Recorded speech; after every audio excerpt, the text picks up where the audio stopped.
د سیمې هیواد او د نړۍ تازه خبرونه هر غړي د کندوز رادیو څخه مه هېروئ.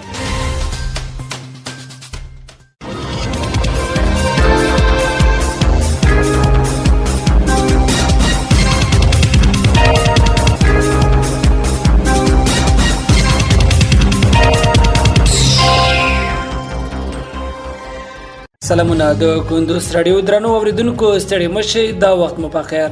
پام واړم د کندوز رادیو څخه د دې ساعت تازه او مهمو وروستي خبرونه ته. نن دوشنبه د تلیا د میزان د میاشتې 23مه د 2023 میلادي کال د اکتوبر د میاشتې 14 نیټې سره سمون لري. روانه خبري غړې درته زه سید احمد سایل وړاندې کوم. خو په سر کې هم د څو مهمو خبرونو سر ټکی.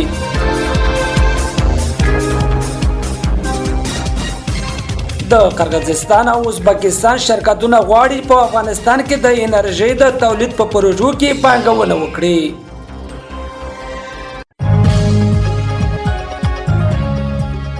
د روان مالی کال په دویمه ربع کې د هیواد ګمرکي چارو 13% پرمختګ کړی دی.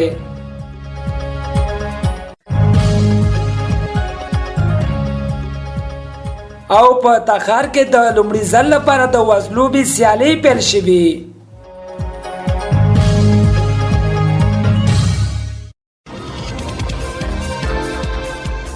اوس هم بشپړ خبرونه. د قرغیزستان او ازبکستان شرکتونه غواړي په افغانستان کې د انرژي د تولید په پروژو کې پانګونه وکړي.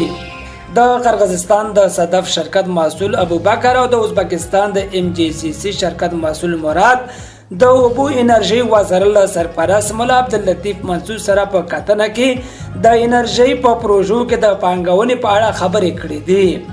باختر اژانس ته د اوبو او انرژي وزارت د معلوماتو مخې په دې کتنه کې د یاد شرکتونو مسؤلینو ویلي چې لیواله دي په افغانستان کې د انرژي په پروژو کې له نوې ټکنالوژي څخه په استفادې سره د سولر یا نورو سرچینو لکه آباد او ډبرو سکرو په برخو کې پانګونه وکړي. د اوبو او انرژي وزارت سرپرست هم د هغوی د لیوالتیا هرکلی کړی او د لازمي همکاري ډاډ ورکړی دی.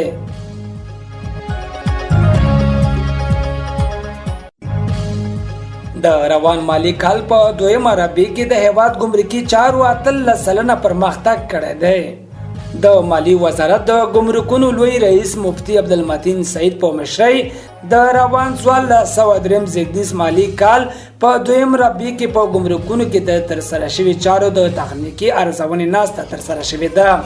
د مالی وزارت په خپره شوي خبرپاڼه کې راغلي په دې ناسته کې د روان مالی کال په دویمه ربع کې په ګمرکونو کې د ترسره شوي فعالیتونو راپور وړاندې شو چې په یاده موده کې د عوایدو د راټولېدو د هیواد په ګمرکونو کې د ترسره شوي سوداګرۍ د وارداتي توکو د ګمرکي ارزښت او د سوداګریزو محملو د شمیر او ثبت شوي وزن په اړه بشپړ معلومات وړاندې شول چې له مخې د تیر کال د همدې مودې په پرتله د ګمرکونو چارې 13% پرمختګ ښایي.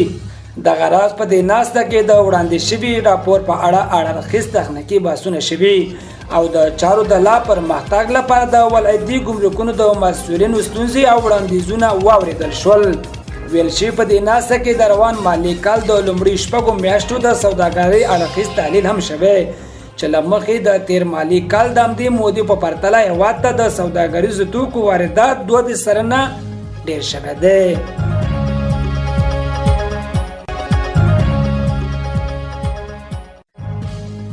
او په تخار کې د لومړي ځل لپاره د وزلوبې سیالي پیل شوې.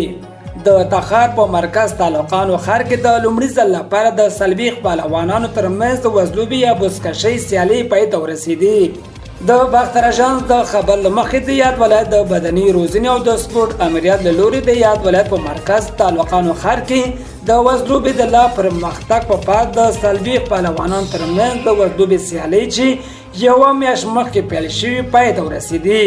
د یادونې وړ چې یادې سیالۍ هر کال په دغه ولایت کې د بېلابېلو پهلوانانو ترمنځ په لار اچول کېږي چې موخه یې د یادې لوبې ژوندي ساتل او د یادې لوبې ته د ځوانانو هڅول ښودل شوی دی.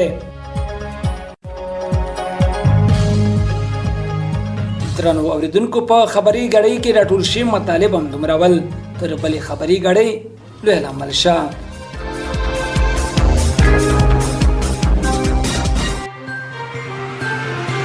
د سیمې هیواد او د نړۍ تازه خبرونه هر غړۍ د کندوز رادیو څخه مه هېروئ.